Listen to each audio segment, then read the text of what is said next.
সবাইকে স্বাগত জানাই তোমাদের ইউটিউব চ্যানেল সোহেল এক্সক্লুসিভে।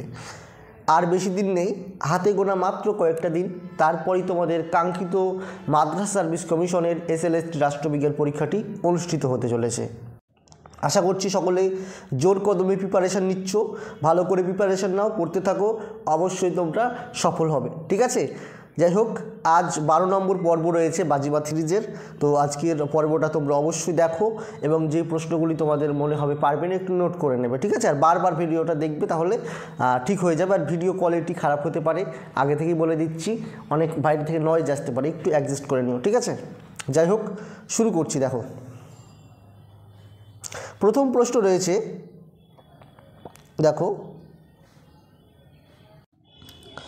দেখো প্রভিশনাল কনস্টিটিউশন কমিটির সভাপতি কে ছিলেন? Option A Sardar Vallabhbhai Patel, option B R Ambedkar, option C K M Munshi, option D Jawaharlal Nehru. উত্তর হয়ে যাবে অপশন এ সর্দার প্যাটেল। 2 নম্বর প্রশ্ন, ভারতীয় সংবিধানের কোন ধারায় পঞ্চায়েতের সংজ্ঞা পাওয়া যায়? 243, 244, 245, 246। উত্তর হয়ে যাবে কি? উত্তর হয়ে যাবে 243 নম্বর ধারায় আমরা পঞ্চায়েত সম্পর্কে জানতে পারি। নেক্সট 3 নম্বর প্রশ্ন রয়েছে, দেখো সংবিধানের কোন ধারায় নির্বাচন এবং নির্বাচন কমিশন সম্পর্কে আলোচনা করা হয়েছে? 314 থেকে 319, 320 থেকে 324, 324 থেকে 329, 332 থেকে 336। আমরা অবশ্যই জানি 324 থেকে 329 নম্বর ধারার মধ্যে নির্বাচন কমিশন সম্পর্কে আলোচনা করা হয়েছে, তাই তো? এবার চলে আসছি, দেখো 4 নম্বর প্রশ্নে, দলত্যাগ বিরোধী আইন কত নম্বর তফসিলে আছে? 8 নম্বর, 9তম, 10তম, 12তম। উত্তর কি হয়ে যাবে? উত্তর হয়ে যাবে 10ম তফসিলে রয়েছে কি? 10ম তফসিলে রয়েছে অ্যান্টি ডিফেকশন ল বা দলত্যাগ বিরোধী আইন। ঠিক আছে, যেটি রাজীব গান্ধীর আমলে 1985-এ বা 1985 সালে 52তম কনস্টিটিউশন অ্যামেন্ডমেন্টের মাধ্যমে করা হয়। ওকে, নেক্সট দেখো 5 নম্বর রয়েছে, নাগরিকত্ব সম্পর্কে সংবিধানের কোন অধ্যায়ে আলোচনা করা হয়েছে? নাগরিকত্ব সম্পর্কে 1 নম্বর, 2 নম্বর, 6 নম্বর, 7 নম্বর। উত্তর হয়ে যাবে অবশ্যই 2 নম্বর অধ্যায়ে আলোচনা করা হয়েছে নাগরিকতা বা সিটিজেনশিপ সম্পর্কে। নেক্সট রয়েছে, দেখো 6 নম্বর প্রশ্ন, সংবিধানের কোন ধারায় কেন্দ্রীয় বাজেট নিয়ে আলোচনা করা হয়েছে? কেন্দ্রীয় বাজেট নিয়ে আলোচনা করা হয়েছে সংবিধানের কোন আর্টিকেলে? এটাও ভালো প্রশ্ন। 112, 113, 114, 115 নম্বর ধারায়। উত্তর কি হয়ে যাবে? উত্তর হয়ে যাবে 112 নম্বর ধারায় বাজেট নিয়ে আলোচনা করা হয়েছে। ওকে, বাজেট নিয়ে। আর 110 নম্বর ধারায় অর্থ বিল বা মানি বিল নিয়ে আলোচনা করা হয়েছে। ওকে, এক্ষেত্রে স্পিকারের সিদ্ধান্তই চূড়ান্ত সিদ্ধান্ত হিসাবে গণ্য হয়। নেক্সট রয়েছে, দেখো 7 নম্বর প্রশ্ন, ভারতীয় সংবিধানের প্রস্তাবনাকে statement of his old age বলে অভিহিত করেছেন কে? Option A Barker, option B Austin, option C Austin রয়েছে, একটু ভুল আছে এখানে অপশানগুলি, হ্যাঁ, আর অপশন ডি রয়েছে কোনোটিই নয়। এই প্রশ্নটির উত্তর হয়ে যাবে বার্কার। ওকে, বার্কার হয়ে যাবে সঠিক উত্তর, একটু কারেকশন করে নেবে। 8 নম্বর প্রশ্ন রয়েছে, দেখো সংবিধানের 280 নম্বর ধারায় উল্লেখিত বিষয় কোনটি? অপশান রয়েছে, অপশানগুলি দেখিয়ে দিচ্ছি। দেখো 280 নম্বর ধারায় কথা বলছে এখানে। অপশান রয়েছে ইন্টারস্টেট কাউন্সিল বা আন্তঃরাজ্য পরিষদ, অর্থ কমিশন, সংখ্যালঘুদের জন্য বিশেষ সুযোগ সুবিধা, জরুরি ক্ষমতা। ওকে, জরুরি ক্ষমতা। এই প্রশ্নটির উত্তর হয়ে যাবে কি? উত্তর হয়ে যাবে অবশ্যই অর্থ কমিশনের গঠন। ওকে, রাষ্ট্রপতি অর্থ কমিশন গঠন করতে পারেন 5 বছরের জন্য। নেক্সট, সংসদ কখন বিধান পরিষদ বিলুপ্ত করতে পারে বা এটি গঠন করতে পারে? সংসদ কখন বিধান পরিষদ বিলুপ্ত করতে পারে বা এটি গঠন করতে পারে? অপশান রয়েছে মুখ্যমন্ত্রী যদি কেন্দ্রীয় আইনসভার কাছে আবেদন করেন, সংসদ যদি সেই বিষয়ে একটি প্রস্তাব বা রেজলিউশন পাস করে, রাজ্যসভা যদি এই বিষয়ে একটি প্রস্তাব বা রেজুলেশন পাস করে, যদি সম্পর্কিত রাজ্যের বিধানসভায় সেই বিষয়ে একটি প্রস্তাব পাস করা হয়। ভালো প্রশ্ন এটিও। উত্তর কি হয়ে যাবে 9 নম্বর প্রশ্নের? Option D. ওকে, ডি হয়ে যাবে সঠিক উত্তর। যদি সম্পর্কিত রাজ্য বিধানসভায় সেই বিষয়ে একটি প্রস্তাব পাস করে পাঠায়, তবেই সংসদ সিদ্ধান্ত নিতে পারবে। নেক্সট, বাজেট কার্যকর করার ক্ষেত্রে সংসদের ক্ষমতা সম্পর্কে নিচের কোন বিবৃতিটি সঠিক? অপশন এ, এটি কোনো ট্যাক্স বাড়াতে পারে না, তবে এটি ট্যাক্স বিলুপ্ত করতে পারে। অপশন বি, এটি না কোনো ট্যাক্স বৃদ্ধি করতে পারে এবং না কমাতে পারে। অপশান সি, এটি কর বাড়িয়ে তুলতে পারে তবে তা হ্রাস করতে পারে না। এটি ট্যাক্স বাড়ানোর পাশাপাশি এটি হ্রাস করতে পারে। ভালো প্রশ্ন, উত্তর হয়ে যাবে অপশান এ। ঠিক আছে, এটি কোনো ট্যাক্স বাড়াতে পারে না, তবে এটি হ্রাস বা বিলুপ্ত করতে পারে। ওকে, সংসদের ক্ষমতা বাজেট সম্পর্কে। নেক্সট 11 নম্বর প্রশ্ন রয়েছে। দেখো এখানে তালিকা রয়েছে, বলছে তালিকার দ্বিতীয়টির সাথে তাল মিলিয়ে নিচের কোডগুলি ব্যবহার করে সঠিক উত্তর বার করতে। এখানে দেখো রয়েছে যে বিষয়গুলি, তালিকা 1, তালিকা 2। তালিকা 1 আছে আর্টিকেল নম্বর, আর বিষয়বস্তু রয়েছে তালিকা 2-এ। কী রয়েছে? 54 নম্বর ধারা। 54 নম্বর ধারায় কি বলা হয়েছে সেটা জানতে চাইছে। 74 নম্বর ধারায় 155 এবং 172। এই প্রশ্নটি খুবই ভালো প্রশ্ন একটি। 54 নম্বর ধারায় কি বলা হয়েছে আমরা জানি। এখানে দেখতে পাচ্ছ 54 নম্বর ধারায় বলা হয়েছে কি? রাষ্ট্রপতি নির্বাচনের কথা। তার মানে একের সাথে এ হবে, এর সাথে 1 হবে। ঠিক আছে, এরপর দেখো এটা 11 নম্বর রয়েছে। 74 নম্বর আর্টিকেল। 74 নম্বর আর্টিকেলে কি বলা হয়েছে? রাষ্ট্রপতি কি করতে পারবে? রাষ্ট্রপতিকে সহায়তার জন্য একটি মন্ত্রী পরিষদ গঠন করার কথা বলা হয়েছে। 155 নম্বর আর্টিকেল। 155 নম্বর আর্টিকেলে কি বলা হয়েছে? রাজ্য আইনসভার সময়কাল। 172 নম্বর আর্টিকেলে কি বলা হয়েছে? 155 নম্বর ধারায় বলা হয়েছে রাজ্যপাল নিয়োগের কথা। ওকে, একটু এখানে মিস্টেক, রাজ্যপাল নিয়োগের কথা। রাজ্যপাল নিয়োগের কথা বলা হয়েছে 55-তে। ওকে, আর আরেকটা আছে 172 নম্বরে রাজ্যের আইনসভার সময়কাল। এই হচ্ছে মোটামুটি মেলালাম। তাহলে এখানে আমরা দেখতে পাচ্ছি এর সাথে 1, বি এর সাথে 4, 3 সি এর সাথে 3, আর ডি এর সাথে 2, অর্থাৎ এই নম্বর অপশান হয়ে যাচ্ছে সঠিক উত্তর। এই টাইপের প্রশ্ন কিন্তু থাকবে। নেক্সট 12 নম্বর দেখো রয়েছে নিম্নলিখিত বিবৃতিগুলি বিবেচনা করতে বলছে। এখানে আছে রাষ্ট্রপতি কেন্দ্রীয় মন্ত্রিপরিষদের পরামর্শ ব্যতীত কাজ করতে পারবেন না। অপশান 2 আছে, আরও আছে। দেখো এখানে কয়েকটি বিবৃতি আছে। 2 নম্বর বিবৃতি, সলিসিটর জেনারেল হলো কেন্দ্র সরকারের সর্বোচ্চ আইনি কর্তৃপক্ষ। 3 নম্বর রয়েছে কেন্দ্রীয় মন্ত্রিপরিষদ প্রধানমন্ত্রীর মৃত্যু বা পদত্যাগের পরেও কিছু সময়ের জন্য কাজ করতে পারেন। 4-এ রয়েছে প্রধানমন্ত্রীর অনুপস্থিতিতে শুধুমাত্র স্বরাষ্ট্রমন্ত্রী কেন্দ্রীয় মন্ত্রিপরিষদে জরুরি সভায় সভাপতিত্ব করতে পারেন। এবার প্রশ্ন করছে উপরোক্ত বিবৃতিগুলির মধ্যে কোনটি সঠিক? এই টাইপের প্রশ্নও থাকবে। ঠিক আছে, এই টাইপের প্রশ্ন কিন্তু পেয়ে যাবে কনফার্ম। ঠিক আছে, তো এখানে অপশান এ কেবলমাত্র 1, অপশান বি 3 ও 4, অপশান সি আছে 1, 2 এবং 4, অপশান ডি 1, 2, 3, 4 সবকটি সঠিক। 12 নম্বর প্রশ্নের উত্তর হয়ে যাবে এটারও এ। ওকে, এ হয়ে যাবে সঠিক উত্তর, অর্থাৎ কেবলমাত্র 1 হচ্ছে সঠিক। অর্থাৎ রাষ্ট্রপতি কেন্দ্রীয় মন্ত্রী পরিষদ ব্যতীত কাজ করতে পারবেন না। এটা 42 এবং 44তম কনস্টিটিউশন অ্যামেন্ডমেন্টের মাধ্যমে বলা হয়েছে। আমরা এটা জানি, রাষ্ট্রপতি মন্ত্রিসভার পরামর্শ অনুযায়ী কাজ করতে বাধ্য থাকেন, তাই তো। আর এখানে রয়েছে দেখো 13 নম্বর এই, আর এছাড়া রয়েছে যেমন সলিসিটর জেনারেল সরকারের সর্বোচ্চ আইনি কর্তৃপক্ষ, এটা আমরা জানি হবে না, অ্যাটর্নি জেনারেল হবে। কেন্দ্রীয় মন্ত্রিপরিষদ প্রধানমন্ত্রীর মৃত্যু বা পদত্যাগের পরেও অন্য কাজ করতে পারবে, এটা ভুল, পুরো মন্ত্রী পরিষদ ভেঙে যাবে। প্রধানমন্ত্রীর অনুপস্থিতিতে শুধুমাত্র স্বরাষ্ট্রমন্ত্রী কেন্দ্রীয় মন্ত্রী পরিষদের জরুরি সভায় সভাপতিত্ব করবেন, এটাও ভুল। ওকে, নেক্সট 13 নম্বর রয়েছে দেখো, নিম্নলিখিত কোন ধারা রাষ্ট্রপতির বিবেচনার জন্য রাজ্যপাল কর্তৃক সংরক্ষিত বিলের সাথে সম্পর্কিত? প্রশ্নটা বোঝার চেষ্টা করো।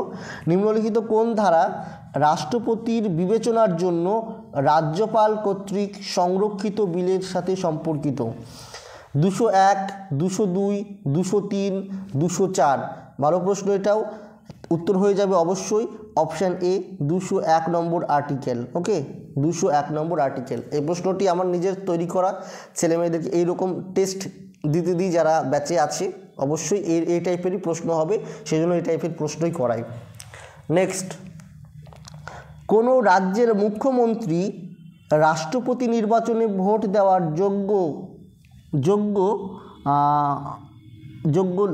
যোগ্য নেন যদি তিনি নিজে প্রার্থী হন, যোগ্য নন, এটা হ্যাঁ এখানে টাইপিং মিস্টেক আছে, যোগ্য নন যদি, বলছে কোনো রাজ্যের মুখ্যমন্ত্রী রাষ্ট্রপতি নির্বাচনে ভোট দেওয়ার যোগ্য নন যদি তিনি নিজে প্রার্থী হন, রাজ্য আইনসভার নিম্নকক্ষে তিনি এখনও তার সংখ্যাগরিষ্ঠতা প্রমাণ করতে পারেননি, তিনি রাজ্য আইনসভার উচ্চকক্ষের সদস্য, তিনি তত্ত্বাবধায়ক মুখ্যমন্ত্রী। ভালো প্রশ্ন এটিও। 14 নম্বরের প্রশ্নের উত্তর হয়ে যাবে অপশন সি, তিনি রাজ্য আইনসভার উচ্চকক্ষের সদস্য যদি হয়ে যান মুখ্যমন্ত্রী, তাহলে রাষ্ট্রপতি নির্বাচনে অংশগ্রহণ করতে পারবে না। কেন আমরা জানি কি? আমরা জানি যে রাষ্ট্রপতি নির্বাচনে সংসদের উভয় কক্ষ অর্থাৎ লোকসভা এবং রাজ্যসভা, রাজ্যসভা, সেই সঙ্গে দিল্লি পন্ডিচেরির বিধানসভা, ঠিক আছে, দিল্লি এবং পন্ডিচেরির বিধানসভা, এছাড়াও অন্যান্য বাকি যে অঙ্গরাজ্য আছে 28টি, সেই 28টি অঙ্গরাজ্যে শুধুমাত্র নিম্নকক্ষ অর্থাৎ বিধানসভা রাষ্ট্রপতিকে নির্বাচনে অংশগ্রহণ করতে পারবে, বিধান পরিষদ নয়। ওকে, এটা মাথায় রাখবে। আর এখানে বলছে তিনি উচ্চকক্ষের সদস্য হন, মানে বিধান পরিষদের সদস্যের কথা বলছে, কাজেই এটা হয়ে যাবে সঠিক উত্তর। ওকে, এই টাইপের প্রশ্ন আসবে। নেক্সট দেখো, ভারতের গণপরিষদ কবে সার্বভৌম ক্ষমতা সম্পন্ন সংস্থার মর্যাদা লাভ করে? 14 আগস্ট 1947, 15 আগস্ট 1947, 26 জানুয়ারি 1947, কোনোটি নয়। ভালো প্রশ্ন এটিও। 15 নম্বর প্রশ্নটি উত্তর হয়ে যাবে অপশন বি, সার্বভৌম ক্ষমতা সম্পন্ন হয় তাই বলছে 15 আগস্ট 1947 সালে। ঠিক আছে, কেননা আমরা জানি গণপরিষদ গঠিত হয়, তারপর প্রথম সভা অনুষ্ঠিত হয় 1946 সালে, তাই তো 9 ডিসেম্বর। কিন্তু তখনও তো ভারতবর্ষে ব্রিটিশ রাজ চলছিল। 1947 সালে 15 আগস্ট পর্যন্ত, আর এর আগে পর্যন্ত ব্রিটিশ রুল ছিল ভারতে। এরপর থেকে ব্রিটিশ রুল নেই, অর্থাৎ ভারত ইন্ডিপেন্ডেন্ট হয়ে গেছে, সভারেন্টি পেয়ে গেছে, সার্বভৌম ক্ষমতা পেয়ে গেছে। সেই জন্য তখন গণপরিষদ সার্বভৌম ক্ষমতা অর্জন করে নিল অটোমেটিকলি। সেজন্য উত্তর হয়ে যাবে 15 আগস্ট 1947 সাল। ক্লিয়ার? এক মিনিট।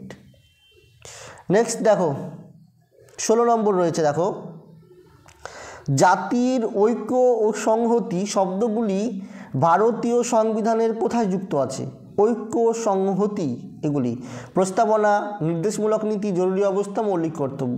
আমরা জানি এটা কোথায় আছে, ঐক্য এবং সংহতির কথা প্রিয়াম্বেলে আছে, তাই তো, প্রিয়াম্বেলে আছে। এই যে সংহতি বা ইন্টিগ্রিটি, এই শব্দটি যুক্ত করা হয়েছে 42তম কনস্টিটিউশন অ্যামেন্ডমেন্টের মাধ্যমে 1976 সালে 1976। তখন প্রাইম মিনিস্টার ছিলেন শ্রীমতী ইন্দিরা গান্ধী। ওকে, 17 নম্বর প্রশ্ন রয়েছে। দেখো, ভারতের সংবিধানের প্রস্তাবনায় কোন প্রকার ন্যায় বিচার সুনিশ্চিত করার কথা বলা হয়েছে? খুবই ভালো প্রশ্ন। সামাজিক, রাজনৈতিক, অর্থনৈতিক, সবগুলি। এখানে ন্যায় বিচারের কথা বলছে। তো আমরা জানি জাস্টিস, ভারতীয় প্রিয়াম্বেলে justice, social, economic and political, এই তিনটেতে উল্লেখ আছে। তাছাড়া অন্য কিছু লেখা আছে? নেই। কাজে উত্তর হয়ে যাবে অপশান ডি, সবকটি। এই 3 ধরনের জাস্টিসের কথা বলছে, social, economic and political. Okay, next, কে প্রস্তাবনাকে পলিটিক্যাল হ্যারোস্কোপ বলে উল্লেখ করেছেন। K Munshi, K C Wheare, Ernest Barker, Pylee. ভালো প্রশ্ন এটিও। উত্তর কি হয়ে যাবে? উত্তর হয়ে যাবে এই প্রশ্নটির অর্থাৎ 18 নম্বর প্রশ্নের উত্তর হয়ে যাবে option A, K M Munshi. Okay, K M Munshi. Next 19 number রয়েছে, দেখো হোয়াইট ফ্ল্যাগ শব্দের অর্থ কোন ক্ষেত্রে ব্যবহৃত হয়? শান্তির প্রতীক অর্থে, যুদ্ধবিরতির প্রতীক অর্থে, যুদ্ধজয়ের প্রতীক অর্থে, কোনোটিই নয়। উত্তর হয়ে যাবে অবশ্যই হোয়াইট ফ্ল্যাগ যুদ্ধবিরতির প্রতীক হিসাবে ব্যবহৃত হয়ে আসছে, আমরা এটা জানি। নেক্সট 20 নম্বর প্রশ্ন, গণপরিষদের সাংবিধানিক উপদেষ্টা কে ছিলেন? B R Ambedkar, Rajendra Prasad, V N রাও, ডক্টর সচ্চিদানন্দ সিনহা। ভালো প্রশ্ন এটিও। উত্তর কি হয়ে যাবে? উত্তর হয়ে যাবে এই প্রশ্নটির অপশন সি। ওকে, অপশন সি হয়ে যাবে সঠিক উত্তর, বি এন রাও। ওকে, বি এন রাও গণপরিষদের উপদেষ্টা কমিটির, ঠিক আছে, উপদেষ্টা ছিলেন, সাংবিধানিক উপদেষ্টা ছিলেন প্রধান। সচ্চিদানন্দ সিনহা কি ছিলেন? অস্থায়ী সভাপতি প্রথম, ঠিক আছে, অস্থায়ী সভাপতি ছিলেন। রাজেন্দ্র প্রসাদ স্থায়ী সভাপতি, ভারতের প্রথম president. B R Ambedkar drafting, গণপরিষদের ড্রাফটিং কমিটি বা খসড়া কমিটির তিনি প্রেসিডেন্ট ছিলেন, সভাপতি ছিলেন। ওকে, নেক্সট রয়েছে দেখো 21, ভারতীয় সংবিধানের প্রস্তাবনায় ধর্মনিরপেক্ষ সমাজতন্ত্র শব্দ দুটি যোগ করা হয় কততম অ্যামেন্ডমেন্টের মাধ্যমে? একই প্রশ্ন, উত্তর হয়ে যাবে কত? 42তম, 1976 ইন্দিরা গান্ধী। ওকে, এই 42তম সংবিধান সংশোধনকে বলা হয় মিনি কনস্টিটিউশন অফ ইন্ডিয়া, এটা মাথায় রাখবে। নেক্সট 22 নম্বর, 1955 সালে ভারতীয় পার্লামেন্ট অস্পৃশ্যতা বিরোধী আইন পাশ করে সংবিধানের কোন ধারা অনুযায়ী? 34, 35, 17, 35 এবং 17। ভালো প্রশ্ন এটি। এটির উত্তর কি হয়ে যাবে? 22 নম্বর প্রশ্নের উত্তর এটি সি বলতে পারো যে সি হয়, কিন্তু এখানে যেহেতু ডি করব আমি, কেন করব তার একটা কারণ আছে। 17 নম্বর ধারায় আনটাচেবিলিটির কথা বলা হচ্ছে, ঠিক আছে, কিন্তু 35 নম্বর ধারায় কি বলা হচ্ছে? মৌলিক অধিকার রক্ষার জন্য পার্লামেন্ট আইন প্রণয়ন করতে পারবে, ঠিক আছে, সেই জন্য 35 এবং 17 দুটো নিয়ে নেবে উত্তর হিসাবে। ওকে, নেক্সট দেখো এটা হয়ে গেল। এবার চলে আসছি 23 নম্বর প্রশ্নে, ভারতীয় সংবিধানের কোন ধারায় আদালতকে মৌলিক অধিকার বিরোধী যে কোনো আইন বাতিল করার ক্ষমতা দেওয়া হয়েছে? মৌলিক অধিকার বিরোধী 13 নম্বর, 14, 15, 16। উত্তর আশা করছি সবাই জানো, কী হবে? উত্তর হয়ে যাবে অবশ্যই 13 নম্বর আর্টিকেলে। ওকে, 13 নম্বর আর্টিকেলে ক্ষমতা দেওয়া হচ্ছে মৌলিক অধিকার বিরোধী আইন হলে সেটাকে বাতিল করে দেওয়ার জন্য। আর 12 নম্বর আর্টিকেলে কি বলা হচ্ছে? 12 নম্বর আর্টিকেলে স্টেটের সংজ্ঞা দেওয়া হচ্ছে। নেক্সট 24, কোন ধারা বলে ভারতীয় পার্লামেন্ট সশস্ত্র সেনাবাহিনীর বা পুলিশ ইত্যাদির সাথে যুক্ত ব্যক্তিবর্গের মৌলিক অধিকার জাতীয় স্বার্থে নিয়ন্ত্রণ বা পরিমার্জন করতে পারবে বা জাতীয় স্বার্থে নিয়ন্ত্রণ করতে পারবে? ভালো প্রশ্ন। 30 নম্বর, 32, 33, 36। এই প্রশ্নটির উত্তর কি হয়ে যাবে? অর্থাৎ 24 নম্বর প্রশ্নের উত্তর হয়ে যাবে অপশন সি হয়ে যাবে সঠিক উত্তর। ওকে, 33 নম্বর আর্টিকেল। ওকে, নেক্সট, ভারতীয় সংবিধানের কত নম্বর ধারায় বলা হয়েছে যে নাগরিকত্ব সম্পর্কিত যাবতীয় বিষয় পার্লামেন্ট প্রণীত আইন কর্তৃক নিয়ন্ত্রিত হবে? 11, 12, 13, 14। সবাই জানে, উত্তর হয়ে যাবে 11 নম্বর আর্টিকেল। ওকে, 11 নম্বর আর্টিকেল হয়ে যাবে সঠিক উত্তর। এবং এই যে সিটিজেনশিপ বা নাগরিকতার কনসেপ্টটা আমরা নিয়েছি কোথা থেকে? ভারতবর্ষে এক নাগরিকত্ব এক কথায় বলবো ইউকে থেকে। 2 নম্বর পার্টে বলা হয়েছে এবং আর্টিকেল 5 থেকে 11, তাই তো, 5 থেকে এবং 11। আর এই 11 ধারায় যেহেতু বলছে আইন প্রণয়ন করতে পারবে পার্লামেন্ট, সেই কথা অনুযায়ী বা সেই বক্তব্য অনুযায়ী 1955 সালে নাগরিকত্ব আইন প্রথম পাশ করানো হয়। ওকে, দেখো এর পরের প্রশ্ন কি রয়েছে, নেক্সট রয়েছে দেখে নাও 26 নম্বর প্রশ্ন 26। ভারতীয় সংবিধানে বলা হয়েছে যে পিছিয়ে পড়া, 1 মিনিট, ভারতীয় সংবিধানে বলা হয়েছে যে পিছিয়ে পড়া শ্রেণীর নাগরিকদের জন্য যারা এই রাজ্যের অধীনে পরিষেবাগুলি যথাযথভাবে প্রতিনিধিত্ব করে না তাদের জন্য রাজ্য যে কোনো পদ বা নিয়োগকে সংরক্ষণ করতে পারে। কে এর সিদ্ধান্ত নেয়? কে সিদ্ধান্ত নেয় এই শ্রেণীর নাগরিকদের যথাযথভাবে প্রতিনিধিত্বের সুযোগ পাচ্ছে কি না সেটা। এরকম বড় প্রশ্ন কিন্তু থাকবে বাবা, ঠিক আছে, বড় প্রশ্ন থাকবে, কাজে ঘাবড়ে গেলে চলবে না, বড় প্রশ্ন থাকবে, সময় নষ্ট করার জন্য একটু বুঝে বুঝে করতে হবে। রাষ্ট্রপতি ভারতের রাজ্যপাল, রাষ্ট্রপতি, চিফ জাস্টিস অফ ইন্ডিয়া, রাজ্য নিজেই। ভালো প্রশ্ন এটি, ঠিক আছে, এই টাইপের প্রশ্ন থাকবে, উত্তর হয়ে যাবে রাজ্য নিজেই। ওকে, রাজ্য নিজেই। নেক্সট 27 নম্বর, নিম্নলিখিত বিবৃতিগুলি বিবেচনা করতে বলছে। এখানেও কিছু স্টেটমেন্ট দিয়ে দিচ্ছে। ভারতের কোনো রাজ্যের বিধান পরিষদ নির্দিষ্ট রাজ্যের আইনসভার অর্ধেকের চেয়ে আকারে বড় হতে পারে। ভারতের কোনো রাজ্যের বিধান পরিষদ রাজ্যের নির্দিষ্ট আইনসভার অর্ধেকের বড় হতে পারে। অপশন বি, কোনো রাজ্যের রাজ্যপাল সেই নির্দিষ্ট রাজ্যের বিধান পরিষদের চেয়ারম্যানকে মনোনীত করবেন। অপশন সি, রাজ্য বিধানসভা নিজে বিধান পরিষদ বিলুপ্ত করতে বা তৈরি করতে পারবে। ভালো প্রশ্ন এটি কিন্তু। এবার হচ্ছে টুইস্ট, তোমার কাছে এখানে জানতে চাইছে বিবৃতিগুলির মধ্যে কোনটি ভুল। ওকে, কোনটি ভুল এখানে অবশ্যই চেক করে নেবে, ভুল না ঠিক বলছে, গন্ডগোল যেন না হয় পরীক্ষার হলে। 27 নম্বর প্রশ্নের উত্তর কি হয়ে যাচ্ছে? Option D. Okay, option D হয়ে যাবে সঠিক উত্তর, অর্থাৎ 1, 2 এবং 3 সবকটাই ভুল হয়ে যাবে, ঠিক আছে। 28 নম্বর প্রশ্নে চলে যাচ্ছি। 28 নম্বর প্রশ্ন কি বলছে দেখো, সংবিধানের 169 নম্বর ধারাতে নিম্নলিখিত কোন বিধানের সঙ্গে সম্পর্কিত, অর্থাৎ এই ধারাটি 169 নম্বর ধারাটি কোন বিধানের সঙ্গে সম্পর্কিত? লোকসভার আসন সংখ্যা নির্দিষ্ট করে, রাজ্যসভার আসন সংখ্যা নির্দিষ্ট করে, মৌলিক কর্তব্যগুলিকে নির্দিষ্ট করে, রাজ্য বিধান পরিষদ সমূহ সম্পর্কে বলা হচ্ছে। কোনটা হয়ে যাবে সঠিক উত্তর? 28 নম্বর কোশ্চেনের অ্যান্সার হয়ে যাবে অপশন ডি, রাজ্য বিধান পরিষদ সমূহ সম্পর্কে এখানে বলা হচ্ছে। কত নম্বর আর্টিকেলে?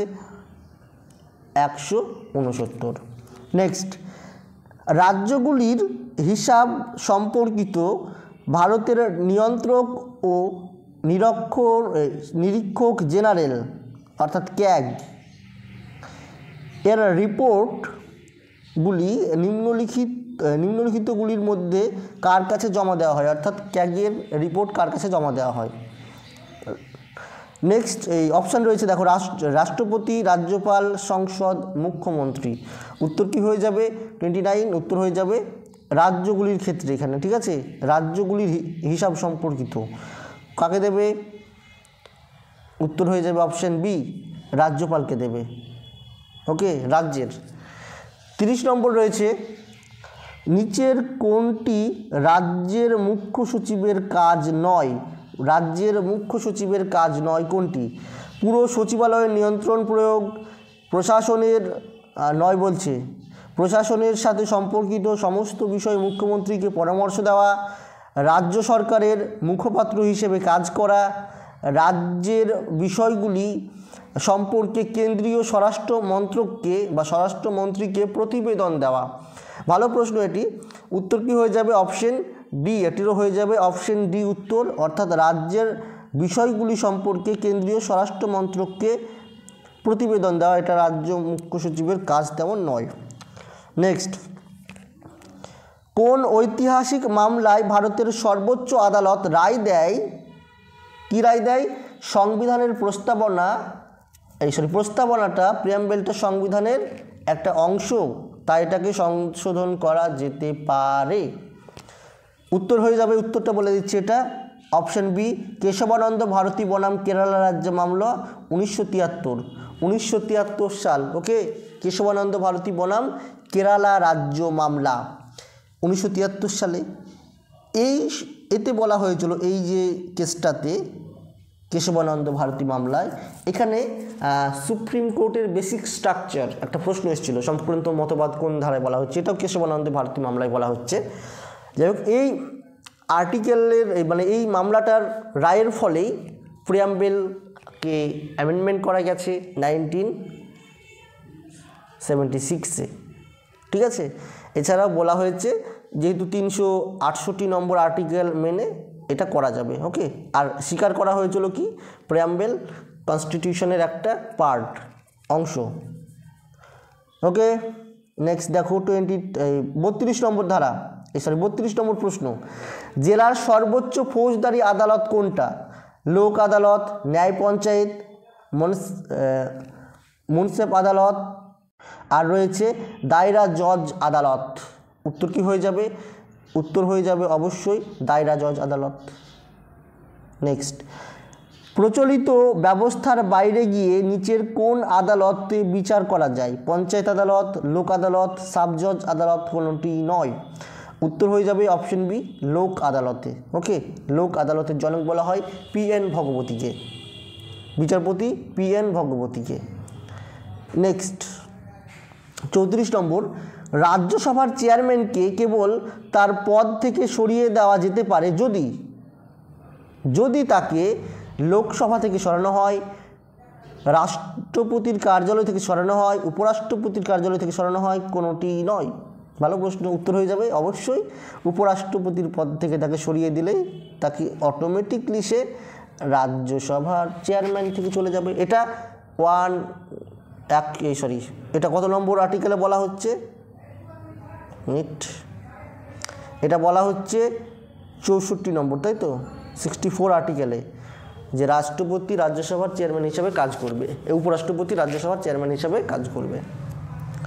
ওকে, নেক্সট, নিম্নের কোন উক্তিটি সঠিক? নিম্নের কোন উক্তিটি সঠিক? অপশানে রয়েছে, দেখো, ভারতীয় সংবিধানে অনাস্থা প্রস্তাবের উল্লেখ নাই, অনাস্থা প্রস্তাব শুধুমাত্র লোকসভায় উত্থাপন করা যায়। অপশান আছে, দেখো এবার, শুধুমাত্র 1, 2 উভয় সঠিক, উভয়ের কোনোটিই নয়। ঠিক আছে, উত্তর কি হয়ে যাবে? উত্তর হয়ে যাবে অপশান সি। ওকে, দুটোই সঠিক। ওকে, উত্তর হয়ে যাবে অপশান সি, দুটোই সঠিক, 1, 2। অর্থাৎ সংবিধানে অনাস্থা প্রস্তাবের কোনো উল্লেখ নাই, অনাস্থা প্রস্তাব শুধুমাত্র লোকসভায় উত্থাপন করা যাবে। ওকে, নেক্সট 36 নম্বর প্রশ্ন, রাজ্যসভার সদস্যদের কার্যকালের মেয়াদ কত বছর? 5, 3, 4, 6। উত্তর হয়ে যাবে 6 বছর। বেসিক প্রশ্ন থাকবে। নেক্সট আছে, দেখো, লোকসভার প্রথম অধ্যক্ষের নাম? GS Dhillon, হুকাম Singh, AS Iyengar, GV মাভালাঙ্কার। উত্তর হয়ে যাবে GV মাভালাঙ্কার। ওকে, গণেশ বাসুদেব মাভালাঙ্কার প্রথম অধ্যক্ষ। পশ্চিমবঙ্গে কবে প্রথম সাধারণ পঞ্চায়েত নির্বাচন হয়? সাধারণ পঞ্চায়েত নির্বাচন ওয়েস্ট বেঙ্গলের ক্ষেত্রে বলছে 1973, 1978, 1979, 1980 সালে। 1978 সালে হয় প্রথম পঞ্চায়েত নির্বাচন পশ্চিমবঙ্গে। ঠিক আছে, নেক্সট, পঞ্চায়েতের মধ্যবর্তী স্তরের নাম কি? গ্রাম পঞ্চায়েত, পঞ্চায়েত সমিতি, জেলা পরিষদ, কোনোটি নয়। উত্তর কি হয়ে যাবে এ প্রশ্নটির? মধ্যবর্তী স্তর পঞ্চায়েত সমিতি। ওকে, পঞ্চায়েত সমিতির প্রধানকে পলিটিক্যাল প্রধান, পলিটিক্যাল এক্সিকিউটিভ হচ্ছেন কে? সভাপতি, তাই তো। আর যদি বলি আমি এক্সিকিউটিভ হেড হচ্ছে কে? অরাজনৈতিক বা প্রশাসনিক হেড, BDO বা ব্লক ডেভেলপমেন্ট অফিসার। সেরকমভাবে বলে ফেলো জেলা পরিষদের হয়ে যাবে পলিটিক্যাল হেড, সভাধিপতি এক্সিকিউটিভ হেড হয়ে যাবে কে, এক্সিকিউটিভ হেড হয়ে যাবে কে, ডিএম ডিস্ট্রিক্ট ম্যাজিস্ট্রেট। আর গ্রাম পঞ্চায়েতের ক্ষেত্রে পলিটিক্যাল হেড হবে গ্রাম প্রধান এবং এক্সিকিউটিভ হেড হবেন কে, সেক্রেটারি, পঞ্চায়েত সেক্রেটারি। ওকে, নেক্সট 40 নম্বর, সংবিধানের কততম সংশোধনীর দ্বারা ভারতীয় সংবিধানে মিউনিসিপ্যালিটি বা পৌরসভাকে যুক্ত করা হয়? 1976 সালের 41, 1976 সালের 42, 1992 সালের 73, 1992 সালের 74তম কনস্টিটিউশন অ্যামেন্ডমেন্টের মাধ্যমে। কী হয়ে যাবে এটা? 40 নম্বর উত্তর হয়ে যাবে অপশান ডি। ওকে, 74তম কনস্টিটিউশন অ্যামেন্ডমেন্ট 1992 সাল। ওকে, এটা কোথায় রয়েছে, কততম শিডিউলে? শিডিউল কটা বলো? শিডিউল নম্বর 12। ওকে, এবং এই 12 নম্বর শিডিউলে পঞ্চায়েত পৌরসভা ব্যবস্থার কথা বলতে গিয়ে সেখানে 18টি সাবজেক্ট বা বিষয়ের কথা উল্লেখ করা হয়েছে। কটা? 18টা বিষয়ের কথা 12 নম্বর শিডিউলে আছে। লিস্ট হয়ে যাবে স্টেট লিস্ট। ওকে, স্টেট লিস্ট হয়ে যাবে। নেক্সট দেখো 41 নম্বর প্রশ্ন। 41 নম্বর প্রশ্নে বলছে কি, ভারতীয় সংবিধানের কত নম্বর ধারায় ও অংশে পৌরসভা গঠন সম্পর্কে বলা হয়েছে? ভালো প্রশ্ন। উত্তর কি হয়ে যাবে এটা? 41 নম্বর অপশান বি। ওকে, অপশান বি হয়ে যাবে। এরপর সঠিক উত্তর হয়ে যাবে অপশান বি। অপশান বিতে কি আছে তাহলে? পি থেকে। ঠিক আছে, এই রে 1 মিনিট।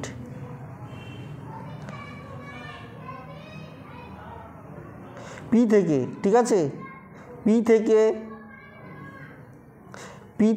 243-এর পি থেকে 243-এর জেডজি, এবং এটা রয়েছে কত? 9-এর এ। ওকে, পার্ট নম্বর। নেক্সট আছে কি দেখো, নেক্সট আছে প্রথম মিউনিসিপ্যালিটি কর্পোরেশন কোথায় প্রতিষ্ঠিত হয়? কলকাতা, বোম্বে, মাদ্রাজ, আগ্রা। ভালো প্রশ্ন। 42 নম্বর প্রশ্নের উত্তর হয়ে যাবে কি, প্রথম মিউনিসিপ্যালিটি কর্পোরেশন স্থাপিত হয় মাদ্রাজে। ওকে, মাদ্রাজে প্রথম হয়। ওকে, আর পশ্চিমবঙ্গের ক্ষেত্রে বললে হয়ে যাবে কলকাতাতে ফার্স্ট, কলকাতা হয়ে যাবে ফার্স্ট, কলকাতা লিখে দিচ্ছি। আর লাস্ট কি হয়ে যাবে? লাস্ট হচ্ছে বিধাননগর। ওকে, 2015 সালে বিধাননগর হয়। আর বর্তমানে কটা আছে? 7খানা পশ্চিমবঙ্গে মিউনিসিপ্যালিটি কর্পোরেশন। ওকে, নেক্সট 43 নম্বর প্রশ্ন, সুদীর্ঘকাল ধরে যে সমস্ত রীতিনীতি প্রচলিত এবং আদালতের সিদ্ধান্তের মাধ্যমে আইনে পরিণত হয়েছে তাকে সাধারণভাবে বলা হয় আইন, বিধিবদ্ধ আইন, নৈতিক আইন, প্রথাগত আইন। উত্তর হয়ে যাবে অপশান ডি, প্রথাগত আইন। ওকে, কাস্টম ল, প্রথাগত আইন। ওকে, 44 নম্বর কোশ্চেন দেখো, ব্রিটেনের সংবিধানকে বিচারকগণ কর্তৃক রচিত সংবিধান বলে অভিহিত করেছেন? A B Dicey, Edmund Burke, Laski, K C Wheare. 44 নম্বর প্রশ্নের উত্তর হয়ে যাবে অপশান এ, এবি ডাইসি হয়ে যাবে সঠিক উত্তর। আচ্ছা, প্রশ্নে যাই তার আগে কিছু কথা বলি, একটু মনোযোগ দিয়ে শুনবে। কই পেজ ফাঁকা? আচ্ছা, এখানে আমি করছি, দেখো। প্রথমত এইরকম প্রশ্নই আমাদের যারা পড়াশোনা করছে, মক টেস্ট দিচ্ছে, এরকম দেওয়া হয়, টাইপ ধরে ধরে করানো হয়। এছাড়াও ক্লাস চলছে, হাতে বেশি দিন নেই। যাদের গাইড নেওয়ার ইচ্ছা রয়েছে, আর যেহেতু সময় নেই, এই কটা দিন যদি মনে হয় যে গাইড নেব, গাইডে থাকবো, অবশ্যই গাইড নিতে পারো, যদি তোমাদের ইচ্ছা হয় তবেই, ইচ্ছার বিরুদ্ধে নয়।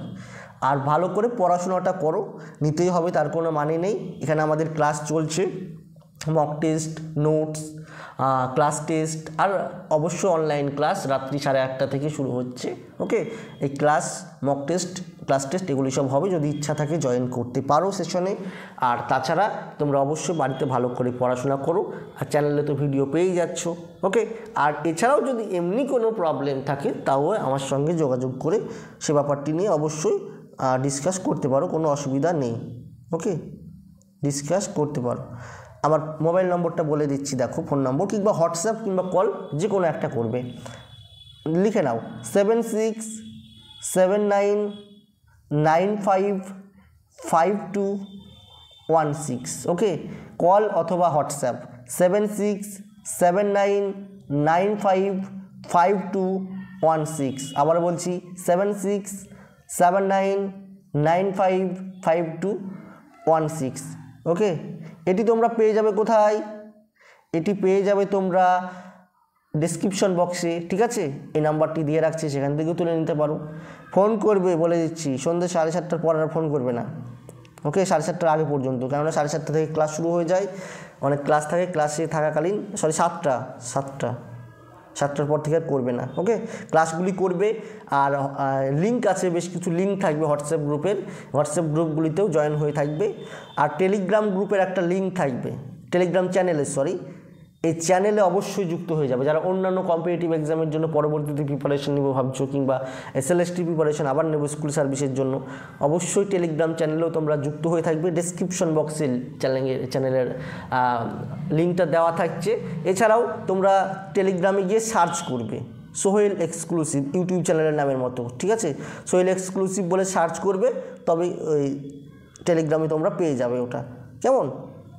আচ্ছা, ভালো করে তোমরা প্রিপারেশনটা নিতে থাকবে, ঠিক আছে? যদি প্রয়োজন হয় তবে গাইডটা নেবে।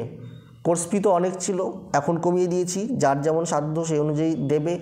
তোমাদের সফলতাটাই আমার কাছে প্রধান, যেহেতু যদি কারো কোনো প্রবলেমও থাকে সেক্ষেত্রেও যোগাযোগ করবে।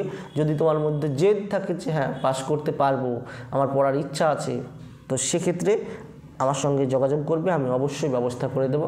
কেননা যদি তোমরা সফলতা পাও, সে তার চাইতে বেশি কিছু আমার কাছে পাওয়া কিন্তু নয়।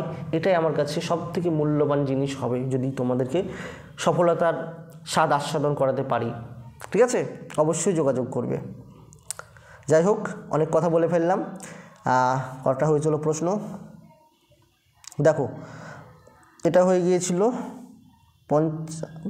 ওকে, এবার রয়েছে দেখো এভিডাইসি, এটাও হয়ে গেছে। 45 নম্বর প্রশ্ন, ভারতীয় যুক্তরাষ্ট্র ব্যবস্থার কেন্দ্রীয় সরকার ও রাজ্য সরকারগুলির মধ্যে বিরোধ, যদি কখনো বিরোধ হয় বা বিরোধ দেখা যায়, অথবা রাজ্য সরকারগুলির মধ্যে যদি কোনো বিরোধ হয়, সেক্ষেত্রে মীমাংসা কে করবে? যুক্তরাষ্ট্রীয় ব্যবস্থার ক্ষেত্রে কেন্দ্র সরকার, রাজ্য সরকার এবং রাজ্যের মধ্যে যদি বিরোধ হয়, মীমাংসা করবে কে? Supreme court, high court, Delhi court, parliament. Delhi high court আর পার্লামেন্ট। ভালো প্রশ্ন এটিও। 45 নম্বর উত্তর হয়ে যাবে অবশ্যই সুপ্রিম কোর্ট। ওকে, এটা সুপ্রিম কোর্টের এলাকাভুক্ত পড়ছে এটা। ওকে, সুপ্রিম কোর্টের এলাকাভুক্ত হচ্ছে এটা। নেক্সট 46 নম্বর প্রশ্ন, কোনো দেশের ক্যাবিনেটের অধিক ক্ষমতাকে লক্ষ্য করে রাষ্ট্রবিজ্ঞানী র্যামসে মুর ক্যাবিনেটের একনায়কত্ব কোন দেশের ক্যাবিনেটের একনায়কত্ব বলে অভিহিত করেছেন? ক্যাবিনেট কি? ওকে, অধিক ক্ষমতা দেখে আমেরিকা, ব্রিটেন, ভারত আর কানাডা। এটাও ভালো প্রশ্ন, উত্তর হয়ে যাবে ব্রিটেনের। ওকে, আর আমেরিকার ক্ষেত্রে কিন্তু থাকে না ক্যাবিনেটের তেমন প্রাধান্য, কেননা ওটা রাষ্ট্রপতি শাসিত একটা কান্ট্রি, তাই তো? নেক্সট 47 নম্বর দেখো, নিম্নলিখিত বক্তব্যগুলির মধ্যে বা তথ্যগুলির মধ্যে কোনটি ভুল? রয়েছে দেখো, কনফেডারেশনকে জনগণ সংবিধানের মতোই মান্য করেন, প্রথাকে মানুষ অভ্যাসবশত মেনে চলে, প্রথার সাথে নৈতিক বিধির যোগ থাকে না, কনভেনশন, ওকে এটা কনভেনশন হবে, ঠিক আছে? কনভেনশনের সাথে নৈতিক বিধির যোগাযোগ থাকে না, কনভেনশনের সাথে নৈতিক বিধির যোগাযোগ থাকে না। ভালো প্রশ্ন, উত্তর হয়ে যাবে অপশান সি। ওকে, ভুল বলছে, প্রথাকে মানুষ অভ্যাসবশত মেনে চলে, অপশান সি হয়ে যাবে সঠিক উত্তর। উত্তর হয়ে যাবে অপশান সি, প্রথার সঙ্গে নৈতিক বিধির যোগ থাকে না, এটা হয়ে যাবে সঠিক উত্তর। ওকে, মানে এটা ভুল, বাদবাকিগুলো ঠিক সবই আছে। 48 নম্বর রয়েছে দেখো, 48 নম্বর, যে সকল দেশের সাংবিধানিক ব্যবস্থাগুলি অন্য দেশ সংবিধান থেকে নেওয়া হয়েছে তাকে বলা হয়, অন্য দেশের সংবিধান থেকে নেওয়া হয়েছে তাকে কি বলবে? অন্য দেশের সংবিধান থেকে নিলে এখানে দেখো রয়েছে গৃহীত হলে, মৌলিক সংবিধান, মৌলিকতাবিহীন, নিরপেক্ষ, নীতি সম্বন্ধী। উত্তর হয়ে যাবে মৌলিকতাবিহীন সংবিধান, যেমন ভারতের সংবিধান। ওকে, মৌলিকতাবিহীন সংবিধান। নেক্সট, কোন শাসন ব্যবস্থায় আইন বিভাগ ও শাসন বিভাগের পরস্পরের নিয়ন্ত্রণ থেকে মুক্ত হয়ে কার্য সম্পাদন করে? আইন বিভাগ এবং শাসন বিভাগ মুক্ত হয়ে। রাষ্ট্রপতি শাসিত, মন্ত্রী পরিষদ শাসিত, এককেন্দ্রিক, কোনোটি নয়। এককেন্দ্রিক আর কোনোটি নয়। উত্তর কি হয়ে যাবে? উত্তর হয়ে যাবে অবশ্যই অপশান এ, রাষ্ট্রপতি শাসনে। আইন বিভাগ শাসন বিভাগ আলাদা থাকে, আর আমরা মন্ত্রী পরিষদ শাসিত ব্যবস্থায় দেখব একসঙ্গে থাকে আইন বিভাগ শাসন বিভাগ। ঠিক আছে। যুক্তরাষ্ট্রীয় শাসন ব্যবস্থার সংবিধানের প্রকৃতি কীরূপ হয়? যুক্তরাষ্ট্রীয় শাসন ব্যবস্থার ক্ষেত্রে লিখিত ও দুষ্পরিবর্তনীয়, লিখিত ও সুপরিবর্তনীয়, অলিখিত ও সুপরিবর্তনীয়, অলিখিত ও দুষ্পরিবর্তনীয়। যুক্তরাষ্ট্রীয় ব্যবস্থার ক্ষেত্রে কি কি হয়? উত্তর হয়ে যাবে লিখিত এবং দুষ্পরিবর্তনীয় হয়ে যায় যুক্তরাষ্ট্রের ক্ষেত্রে। ওকে, এই ছিল 50টা প্রশ্ন। এই প্রশ্নর পিডিএফ ফাইলটা কোথায় পাবে বলে দিচ্ছি। পিডিএফ ফাইল তোমরা পেয়ে যাবে কোথায়? টেলিগ্রাম চ্যানেলে। ওকে, টেলিগ্রাম চ্যানেলে বাংলা ইংলিশ দুই ভাষাতে আছে। টেলিগ্রাম চ্যানেলে অবশ্যই যুক্ত হয়ে যাবে, সেখানে আমি পিডিএফ ফাইল দিয়ে দেবো, চেক আউট করে নিতে পারো। ওকে, যাই হোক, সবার সুস্থতা কামনা করে সবাই যেন ভালো করে প্রিপারেশন নিয়ে বড় কিছু হতে পারো, পরীক্ষা ক্র্যাক করতে পারো, সেই দোয়া আশীর্বাদ করে আজকের মতো এখানেই বিদায় নিচ্ছি। ঠিক আছে, সকলের জন্য বেস্ট অফ লাক, ভালো করে প্রিপারেশন নিতে থাকো।